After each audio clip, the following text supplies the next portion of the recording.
Ah, peraí, reverendo. Agora o senhor me deixou totalmente baratinado aqui. Lá no texto de Ezequiel, fala que o querubim da guarda se revestia de, que é Satanás, né? Se revestia das pedras, sardônio, ônix e mais não sei o quê, e passeava pelo Éden, né? Não é o Éden antigo? É o Éden futuro? Então o Satanás vai passear no Éden da...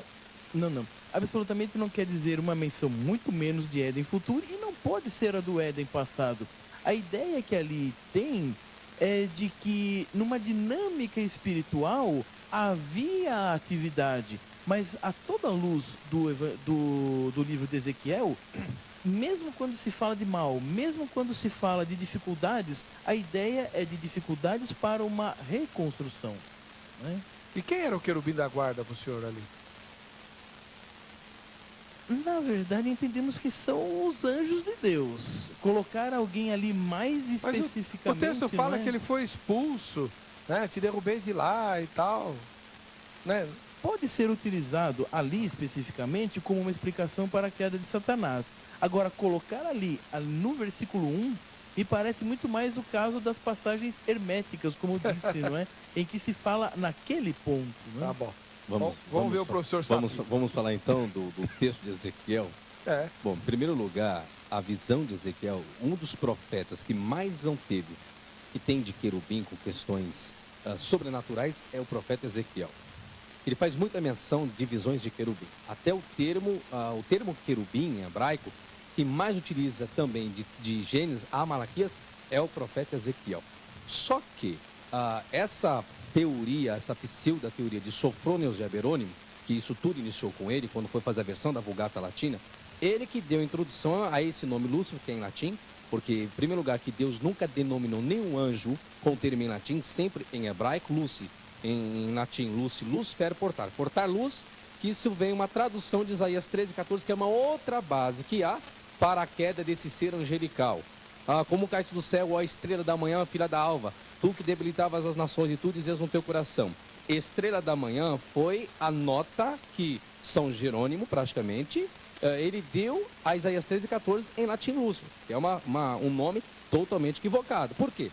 Quando pega esse nome Lúcifer, depois vou entrar no texto de Ezequiel, só para explicar essa questão desse termo Lúcifer, quando eu pego esse termo Lúcifer em latim, quando eu chego lá para Pedro, em latim, na Vulgata, até que a estrela d'alva nasce em vossos corações, quando eu chego lá em latim, sabe qual nome que está? Lúcifer. Ali está falando do Cristo, não do demônio, não do diabo. Então, o Sofrônio errou e muito feio. Errou um perigo.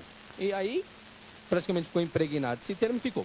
Ezequiel 28, na verdade, não faz menção da queda de ser angelical nenhum, e vou explicar por quê. Primeiro, o capítulo 26 fala sobre a grandeza da cidade de Tiro, fala sobre o orgulho e fala sobre a queda. Essas são as verdades centrais do capítulo 26. O capítulo 27 de Ezequiel vai utilizar as mesmas três verdades centrais. Vai falar sobre a grandeza das embarcações do comércio do rei de Tiro, sobre o orgulho que levou e sobre a queda das embarcações, que é o que ocorreu. E o capítulo 28 vai lidar especificamente com o rei de Tiro. Ou seja, o que levou a ele a se engrandecer?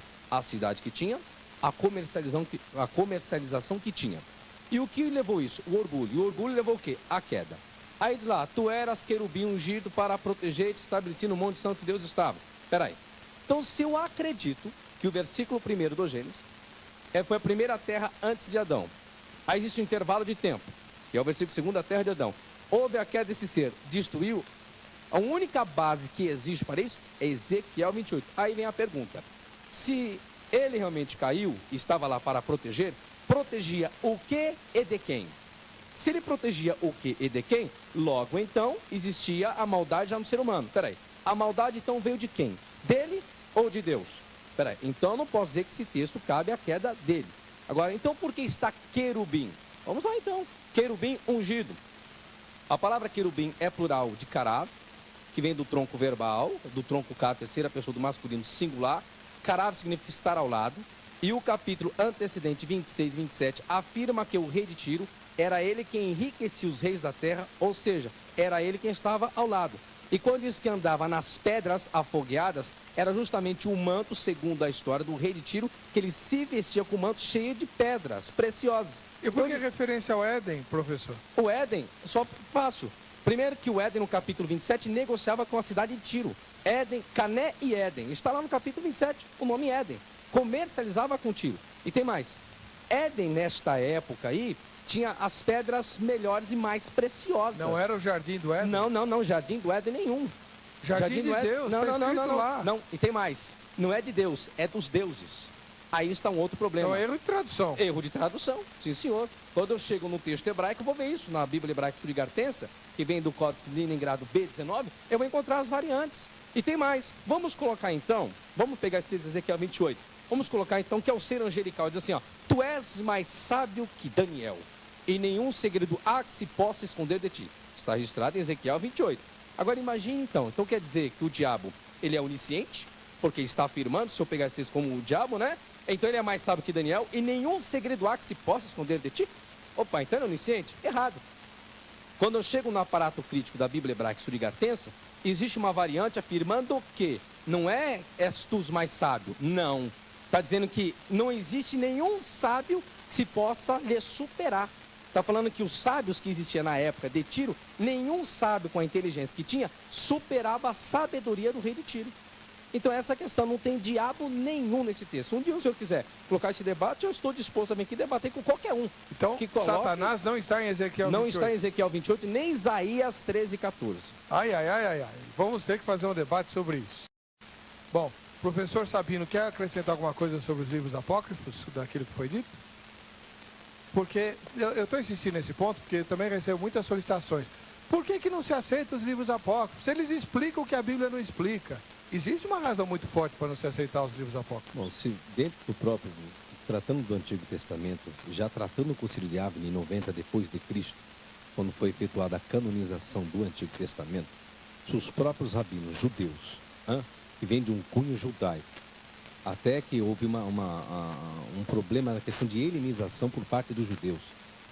Já tinha problema naquela época com a Septuaginta, que é onde nós temos hoje alguns acrescentamentos em algumas Bíblias que procede da Septuaginta, que é a versão do hebraico para a língua grega, entre 287 a.C., por Ptolomeu Filadelfo, aquela história toda, pela carta de Aristas, por Filo, que registra toda essa história. Se já houve problema na canonização, os judeus já não aceitaram uma questão helenizada, e que é onde continha muito dessas informações, se eles não aceitaram, fica difícil de nós hoje aceitarmos. Se o Antigo Testamento vem de cunho deles, próprio deles, raciocínio deles, a cultura deles, a linguagem deles, se ali por bem eles acharam que não era bom, não era coerente, não lidavam muito bem com o eterno, existiam até algumas palavras vulgares para o eterno. Pois é. Já origem começa... viciada. Justamente, já existe por aí. E não só isso, mas tem um problema no Novo Testamento concernente a esses livros apócrifos. Que aí já não é minha área, é uma questão mais do Novo Testamento. Por quê? Porque existe um apóstolo que faz menção de dois livros apócrifos que não está canonizado no Antigo Testamento. Que é o livro da Ascensão de Moisés, que faz menção, e justamente o livro apócrifo de Enoque. Aí é onde vem a pergunta. Aí é uma questão mais de luta de igreja ocidental e oriental que foi efetuada a canonização do Novo Testamento. Por que então escolheu esse apóstolo? Por que foi canonizado? Ele era irmão de Jesus, uai. Judas? Não, mas não é só a questão dele ser irmão. Aí nós vamos espiritualizar uma questão de divinização. Não, mas isso pesou. Mas não só a questão do pesar. A questão mesmo do livro do Apocalipse. Não ia fazer parte do cânon. Não ia entrar. Foi uma briga em termos de igreja ocidental e oriental. Assim como o livro de Hebreus. Não ia entrar por quê? Eu sabia quem era o autor. Ou teria que ser alguém que andou com Jesus, ou respaldado por um apóstolo para fazer parte do cânon do Novo Testamento. Certo. Se não fosse, não poderia fazer parte. Tiago não ia entrar porque confrontava Paulo com a carta de Romanos. Sim. Então, a história da canonização do Novo Testamento é muito mais complexa do que a história do Antigo. A história do Antigo é simples, mas do Novo é muito mais complexo. Só fiz esse adendo para explicar se não entrou, então por que tal faz menção também. É um outro debate que também seria muito bom. Enquanto o professor Sabino falava, saiu aí o GC dele, né? Vamos pôr de novo, por favor, professor, fabiosabino@yahoo.com.br. Quem não conseguiu anotar, está no nosso site, o ponto de contato, professor Sabino, que não crê que o diabo está lá em Ezequiel e em Isaías. Você vai voltar aqui, viu, professor? Volto. Reverendo Daniel Piva, da